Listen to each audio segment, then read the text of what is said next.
1 Kings chapter 20. Syria laban sa Israel. Pinagsama-sama ni King Ben-Hadad ng Syria ang lahat ng army niya. Kasama dito ang 32 na haring sakop niya, pati mga kabayo at chariots nila. Pumunta sila sa Samaria, pinalibutan ito at sinalakay. Nagpadala siya ng mga messenger sa city kay King Ahab ng Israel para sabihin, ito ang pinapasabi ni King Ben-Hadad, akin na ang mga silver at gold mo. Akin na rin ang pinakamagaganda mong asawa at anak. Sumagot ang hari ng Israel, masusunod ang sinabi ng kamahalan. O mahal na hari, ako at ang lahat ng meron ako ay sa iyo. Bumalik ulit ang mga messengers kay Ahab para sabihin, ito ang pinapasabi ni Ben-Hadad. Di ba, nagpasabi ako sa iyo na ibigay mo sa akin ang mga silver at gold mo, mga asawa at anak mo. At ngayon, sinisiguro ko sa iyo magpapadala ko ng mga tauhan ko dyan bukas, mga ganitong oras. Hahalughugin nila ang palasyo mo, pati ang mga bahay ng officials mo. Kukunin nila ang anumang magustuhan nila. Pinatawag ni King Ahab ang lahat ng leader sa bansa. Sabi niya sa kanila, kita niyo naman na nanggugulo ang taong ito. Nagpadala siya ng mensahe na kukunin niya ang mga asawa at anak ko, silver at gold ko, at hindi ako tumanggi. Sabi ng lahat ng leader at lahat ng tao sa kanya, huwag mo siyang pakinggan, huwag kang papayag. Kaya pinasabi niya sa mga messengers ni Ben-Hadad, pakisabi sa mahal na hari, lahat ng una mong request gagawin ko. Dun sa pangalawa, hindi ako payag. Umalis ang mga messengers at bumalik kay Ahab. Dala ang isa na namang mensahe galing kay Ben-Hadad. Parusahan sana ako ng grabe ng mga Diyos kung hindi ako magpapadala ng maraming sundalo para wasakin ang Samaria. Sa dami ng sundalo ko, kulang pa para sa kamay nila ang tirang alikabok galing sa winasak na city. Sumagot si King Ahab ng Israel, sabihin mo sa kanya, hindi dapat nagyayabang ang tunay na sundalo na para bang nanalo na siya sa labanan. Nakikipag-inuman noon si Ben-Hadad sa mga tent kasama ang mga haring sakop niya. Nung narinig niya ang mensahe, inutusan niya ang mga officers niya, mag-ready na kayong lumaban, at pumwesto ang mga sundalo para salakayin ang city. Habang nangyayari ang mga ito, may prophet na lumapit kay King Ahab ng Israel at sinabi, ito ang sabi ni Lord, kita mo ba kung gaano kalaki ang army nila? Ibibigay ko sila sa iyo para talunin sa araw na ito, para malaman mong ako si Lord. Tanong ni Ahab, sino ang gagamitin niya? Sumagot ang prophet, ito ang sabi ni Lord, gagamit ako ng batang sundalo na nasa ilalim ng mga governor ng mga district. Tanong pa ni Ahab, sinong tatapos ng labanan? Ikaw, sagot ng prophet. Pinatawag niya ang mga batang sundalo na nasa ilalim ng mga governor ng mga district. 232 silang lahat. Tapos, pinatawag niya ang lahat ng sundalo ng Israel. 7,000 ang bilang nila. Nung tanghali na, nagsimula silang sumugod habang si Ben-Hadad ay nagpapakalasing sa mga tent kasama ng 32 na haring kakampi niya. Unang umatake ang mga batang sundalo. Nabalitaan ni Ben-Hadad mula sa mga tauhang pinauna niya. May mga sundalong sumusugod galing Samaria. Sabi niya, hulihin niyo sila ng buhay.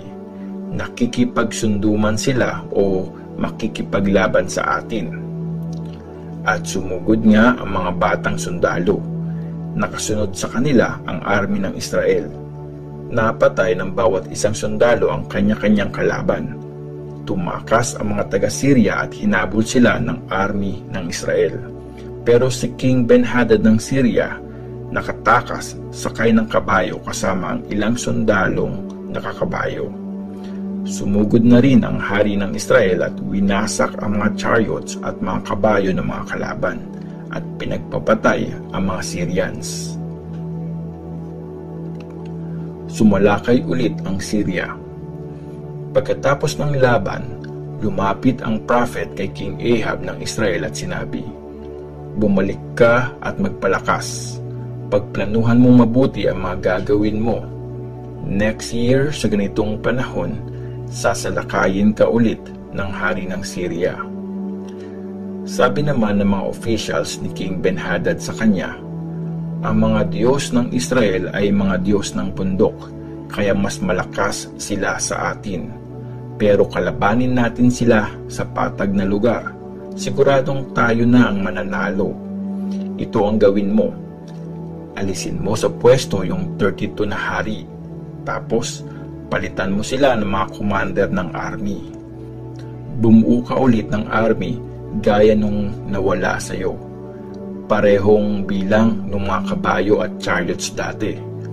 Tapos, sa patag na lugar tayo makikipaglaban sa kanila. At siguradong tayo na ang mananalo." Nag-agree si Ben-Hadad at sinunod ang sinabi nila. Si Ahab, si Ben-Hadad at ang prophet. Pagdating ng sumunod na taon, binuo ni Ben-Hadad ang army ng Syria at sumugod sa city ng Afek para labanan ang Israel. Buo na din ang army ng Israel. Handa na ang mga kailangan nila sa gera at sinalubong nila ang mga kalaban. Nagkampo ang mga Israelites sa tapat ng mga ito. Naghati sila sa dalawang grupo. Para silang dalawang maliit na grupo ng kambing, habang ang mga Syrians naman ay pinuno ang buong lugar. May prophet na lumapit kay King Ahab ng Israel at sinabi, "Ito ang sabi ni Lord. Dahil sinabi ng mga taga-Syria na ako, si Lord ay Diyos ng mga bundok, pero hindi ng mga patag na lugar, ibibigay ko sa iyo ang napakalaking army nila para talunin, at malalaman nyo na ako si Lord." Magkatapat na nagkampo ng 7 days ang magkalabang army. Sa pang-7 araw, nagsimula ang labanan.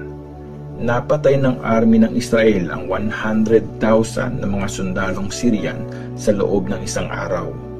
Yung ibang sundalo tumakas papuntang city ng Afek, kung saan 27,000 sa kanila ang nabagsakan ng pader ng city. Tumakas din si Ben-Hadad papunta sa city at nagtago sa pinakaloob na kwarto doon. Sabi sa kanya ng mga officials niya, "Kamahalan, please, makinig kayo sa amin.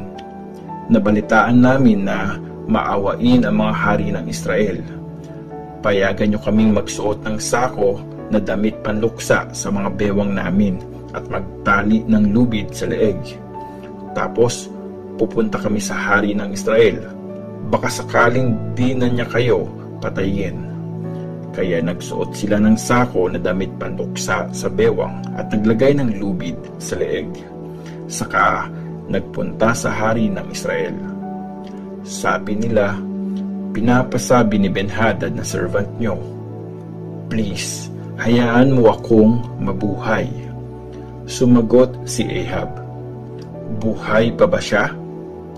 Para ko na siyang kapatid." Inaalam nila kung may makukuha silang magandang sign, at nung sinabi ni Ahab ang salitang kapatid, agad silang sumagot, "Oo, parang kapatid nyo nga si Ben-Hadad." Inutos ni Ahab, "Dalhin nyo siya agad dito." Pagdating ni Ben-Hadad, pinasakay siya ni Ahab sa chariot. Sabi sa kanya ni Ben-Hadad, "Yung mga city na kinuha ng tatay ko sa tatay mo, ibabalik ko. Pwede ka ding magtayo ng mga tindahan mo sa Damascus, gaya ng ginawa ng tatay ko sa Samaria." Sumagot si Ahab, "Papalayain kita dahil sa usapan na yan." Gumawa sila ng kasunduan at pinalaya niya si Ben-Hadad. Sa utos ni Lord, May isang prophet mula sa grupo ng mga prophet na nagsabi sa kasamahan niya, "Saktan mo ako, please." Pero tumanggi ang kausap niya. Tapos, sabi ng unang prophet, "Dahil hindi mo sinunod ang sinabi ni Lord, pagkahiwalay natin, papatayin ka ng isang layon." Nung maghiwalay sila, may layon nga na dumating at pinatay siya. May ibang taong nasa lubong yung unang prophet. Sabi niya doon sa nasa lubong niya, "Saktan mo ako, please." Ginawa nga ng kausap niya ang request niya. Hinampas at sinugatan. Tapos umalis na ang prophet. Nag-abang sa dadaanan ng hari. Naglagay siya ng benda sa mata para di siya mamukhaan. Nung dumaan ang hari, sumigaw siya at sinabi, "Kamahalan, nakikipaglaban ako." Tapos may isang sundalong dumating. Dinala niya sa akin ang nabihag niyang kaaway. Sabi niya sa akin, "Bantayan mo yan. Pag nakatakas yan, buhay mo ang kapalit o kaya magbabayad ka ng 3,000 na piraso ng silver." Naging busy ako sa ibang bagay at nakatakas siya. Sumagot ang hari ng Israel sa kanya, "Alam mo na kung anong parusa mo. Ikaw na rin ang nagsabi." Biglang inalis ng prophet ang benda niya sa mata at namukhan siya ng hari ng Israel bilang isa sa mga prophet. Sabi niya sa hari, "Ito ang sabi ni Lord, dahil pinatakas mo ang taong sinabi kong dapat mamatay, buhay mo ang magiging kapalit. Army mo ang mamamatay imbes na army niya." Umuwi sa bahay niya sa Samaria ang hari ng Israel na galit at masama ang loob.